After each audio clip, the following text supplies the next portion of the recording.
We're a really interesting bunch, human beings. We give things titles and we bestow people certain accolades. And what that actually does is it imbues a certain amount of character.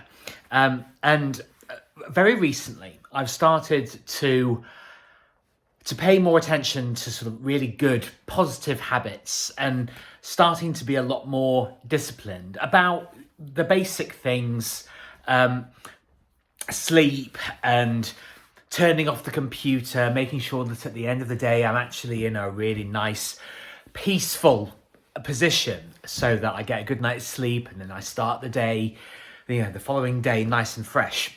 And what I'm doing now is every single evening before I go to sleep, I'm reading for at least half an hour, and I'm making sure that all of the other stuff's done, all the washing up is out of the way, that I'm starting everything really, really fresh. And whilst I was in bed last night, I'm almost at the end of a really good book by Carl Rogers, who's a psychology expert, and he was active sort of from the late 40s to the 70s. And the book that I'm reading of his is a compendium of lots of different experiences that he's had, conferences that he's done, groups that he's worked with, all the different countries that he's been to, and all of the wisdom that he's garnered through doing that. And I was partway through a chapter, and it gave me serious pause, because one of the accolades, one of the titles that is bestowed on quite a lot of people, and I've known quite a few, is the title of reader. I wouldn't say myself that I am a reader, because I really enjoy reading and it's something that I'm incorporating, reintroducing into my schedule. But there are certain people who will read and read and read absolutely voraciously, really, really prolifically. And they'll literally go on holiday. They'll travel thousands of miles away to completely foreign climes, and they will spend the entire time with their head buried in a book. And these are the readers. And I'm not passing judgment. Slightly strange to go on holiday, but not to actually experience the place itself. But they're readers. But what really, really gave me pause, and it's a common denominator between all of these people, is, and I've had first-hand experience of witnessing them do this. They'll have a book, right? And they'll have it open, double page, be looking at page, boom, boom, boom, boom, second page, boom, boom, boom, boom, boom. And I remember a specific example. It's actually a school friend. So this is an experience from the late 1990s. She was reading a book, and she literally, what she would call, read 2 pages in, no joke, about 15 seconds. And I remember it having a really profound impact on me at the time, and said, oh yeah, I'm a really quick reader. And I didn't really give it that much thought at the time, but when I thought about it last night, I thought, yes, she's definitely not read that book. She hasn't gleaned the information properly from that book. And what this actually set me down a path of was the person who's written that book. Now, hardly anybody actually writes even one book, but there are a handful of writers who write multiple tomes, and they put absolutely, sometimes, gut-wrenching, agonizing effort into writing. The pains of sometimes writing a book are just beyond what anybody can possibly imagine, to be that committed to a particular work. And I thought, not only are these so-called readers actually not paying due diligence and giving heartfelt attention to what this person's written, they're actually also being really, really rude. And unappreciative of the efforts that have actually gone into writing that, even if it's one book, the amount of time that it takes to write a book. It can be months, years, it can be decades if you're having to actually put in different kinds of research and case studies and finding out, conducting experiments. The efforts that can go into producing these works that we have now in our time unbelievably easy access to, where people will boast, that they've read a book in a day or two. And I think, no, you haven't. You haven't respected the efforts of that writer. And this is, I actually felt this in my whole body. I thought, all of this is ego. Oh yes, I've already read that book. Haven't you read it? It's kind of this weird sense of competition and boastfulness and almost sort of judgment on other people. And the thing is, when I get to the end of this book, I'll have learned loads of really fascinating things, loads of useful tips of how to interact with other people, how to conduct my own business. But all that reader will have is a long list of books that they can reel off. They said, oh, what did you learn from that one? So, I don't remember, Oh, I just enjoyed reading it.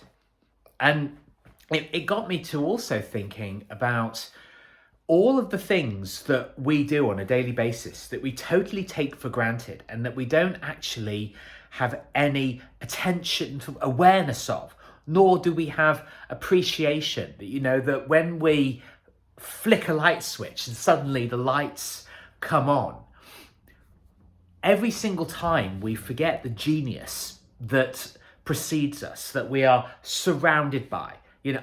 Over there, I have a digital piano, and the intricacies that go into creating a realistic sound. And my digital piano is actually quite special because when I first bought that piano, it was basically a brand new technology that really does mimic the sound of a real piano. And the later models of the same piano don't have that same kind of tone or texture to them. And we are unbelievably blessed to have these things, but we just treat it as if it's completely normal. We just treat it as if it's always been there, and it hasn't. And as judgmental as it is of me, of the readers, what I think really, really affected me is that they don't really consider the efforts. They just see that book as this basically free and easy thing for them to take advantage of. But they don't really appreciate the blood, sweat and toil that goes into it. Because actually, most people don't write books because it's really hard to do. And when I was just walking over earlier today to the dairy to get my raw milk that I've now got in my fridge, in every single stage of that, somebody laid out the woods that I walked through. Somebody came up with the process of producing the glass bottles and the electric mechanism that dispenses, the milk that was literally taken from the cow, was extracted from the cow literally feet away from where I was getting it. And I was just imbued with this really profound sense of gratitude for all of these people and the unbelievable hard work of farmers. And I just think that if we just paused for a moment as we turned on a tap and we have free-flowing water, or we flick a light switch and suddenly the room is just awash with bright light, that if we just gave a little moment to be thankful and revere in the unbelievable miracle of the modern world that we actually live in. I think it would actually help us to take us out of the doom and the gloom and the depression that we get from just looking at sort of violent stuff online. I think it will start to anchor us back in the real world, that the times that we live in are absolutely miraculous. There's no other word for it.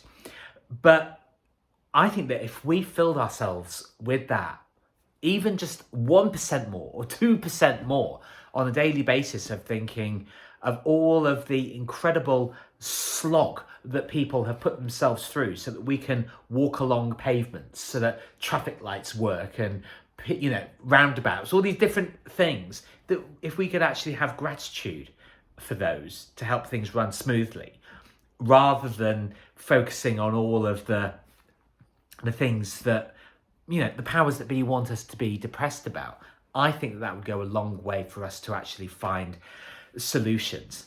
And rather than being entitled and proud as we walk through the great countries that we live in, I think it would make us all a lot more humble and realize that we are always basically in our day-to-day lives in the modern world stepping on the shoulders of giants and the people that have actually made sacrifices preceding our time on the planet. I think that that would go a long way to actually producing a lot more peace, a lot more appreciation, and in general, slow us all down a little bit, rather than walking through all of this wonder blindly, and to actually make us more conscious that there are a lot of people, a significant amount of people, that have invented things, innovated and pioneered things that they didn't necessarily get to take advantage of, but that we do. If you're watching this video, you are so blessed and so lucky that we don't even realize it. And I think that we should start to give more thanks to the absolute giants that precede us, because we can talk about being proud of our countries, but we didn't actually produce them. It's our job with all of these blessings to be stewards of them and not take ownership of them, because somebody else did that on our behalf. And I believe that that should make us so grateful that it actually makes our head spin on a daily basis, that we get to enjoy all of these blessings. So thank you very much for listening. Martin Pavey here. Please do like and subscribe, and leave any comments that you wish, whether you agree or disagree. I would love to hear them. And please do subscribe for more wisdom. I look forward to seeing you on the next video. Ciao for now.